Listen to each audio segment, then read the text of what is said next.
¿Qué hace exactamente un presidente del gobierno? Es algo que probablemente te hayas preguntado alguna vez, así como imaginarte lo que harías si estuvieras en su papel. Si yo fuera presidente.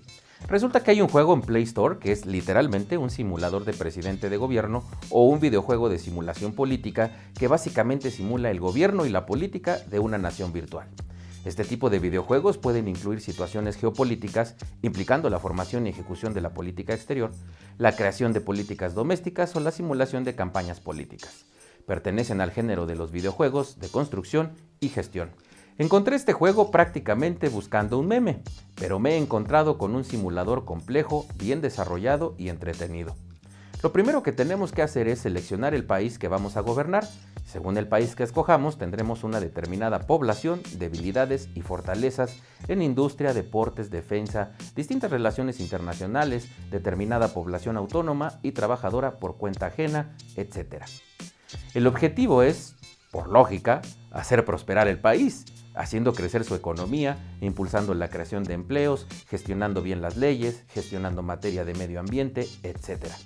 Hay tanto por gestionar que resulta abrumador, y es que cada paso que demos en un ámbito repercutirá en otro.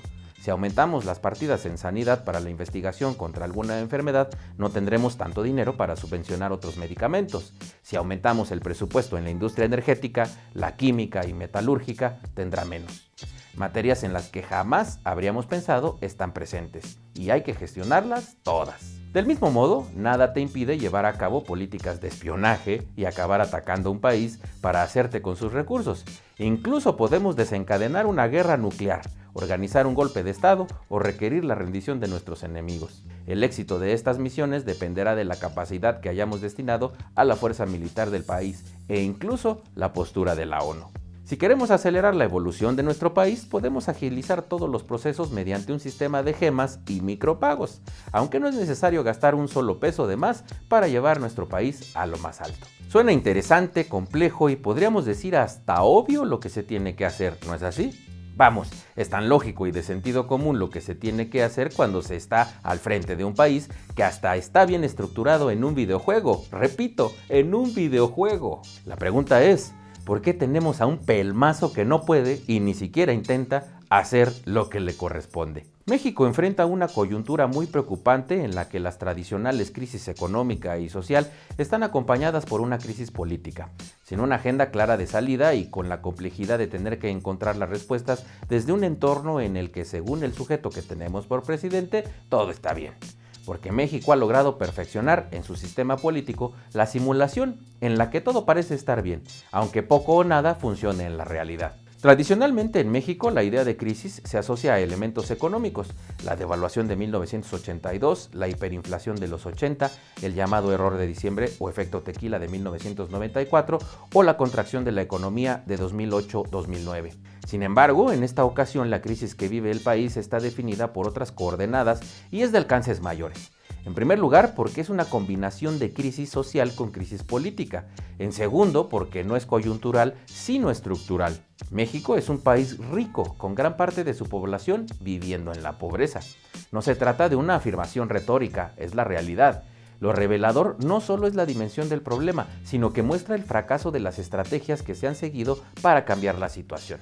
Es decir, que ni los programas sociales de este gobierno han tenido un efecto significativo. Al contrario, hoy hay más pobres que en administraciones anteriores. Por otro lado, la crisis de seguridad pública, que ha significado más de 160,000 muertes en lo que va del actual gobierno, rompiendo el récord que tenía Peña Nieto, de acuerdo con cifras oficiales, se ha ido transformando en una crisis de derechos humanos, pues ya se ha ido entendiendo que no es un problema únicamente de policías, es un problema del Estado en su conjunto. Un Estado que en los hechos es incapaz de cumplir con su primera tarea, la protección de sus habitantes. Ante esta realidad es claro que el sistema de justicia no tiene una vocación de cuidado de los derechos, sino que es un instrumento de control político. En México, el sistema de justicia no funciona como una garantía para los ciudadanos, sino como una extensión del poder político.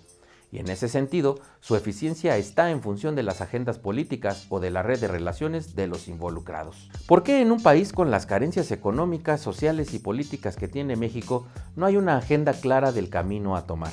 porque el país no tiene rumbo ni perspectivas de futuro, gracias a todo lo que ha sucedido en el pasado, pero que se ha acrecentado con la llegada de un presidente que le dice a la gente que se conforme, que señala a quien quiere salir adelante, que se pelea con empresarios, con inversionistas, con países enteros. Por eso, el problema es que la realidad no se parece a ese país que existe en la cabeza de López Obrador, donde todo está bien, donde todo mundo lo ataca y piensa que sus decisiones son las únicas y las más adecuadas. El país es experto en simular, en especial en lo político, y por eso es tan difícil empujar el cambio sin terminar siendo parte de la misma simulación. El sistema ha aprendido que es mucho mejor asimilar que confrontar y ceder, sin cambiar, que tratar de frenar lo que parece justo. Ante el tamaño de los retos y el contexto político tan adverso, muchos actores están revisando la necesidad de hacer alianzas y frentes más amplios, incluso cediendo en algunas de sus exigencias para hacer acuerdos con otros actores que permitan optimizar recursos. De ahí la importancia de lo que se está gestando entre la alianza de oposición de la mano de la sociedad civil. La única fuerza real que ejerce presión al gobierno es la que proviene desde afuera, la que cierra la pinza con los actores nacionales. Las organizaciones de la sociedad civil tienen frente a sí un panorama complejo. Esto implica un replanteamiento de estrategias, lo que demanda una capacidad de autocrítica y aprendizaje inusual. Es momento de probar cosas distintas para obtener resultados diferentes. Es necesario que las organizaciones tengan muy claro su horizonte de tiempo y tener plena conciencia de cuáles son los temas que pueden colocar en lo inmediato y cuáles tienen que ser sus objetivos de mediano y largo plazos. Es decir, ser realistas y concretos. Deben existir propuestas concretas, definidas, discutidas y consensadas para dar respuesta a la crisis social, de justicia y política que hoy vive México. Y si eso no es posible, pues descarguemos el videojuego y que cada quien construya su país ideal. Déjame tus opiniones en la caja de comentarios, suscríbete, dale like y presiona la campana para recibir notificaciones. Soy Luis Berman, nos vemos en Por qué aquí por Atypical TV.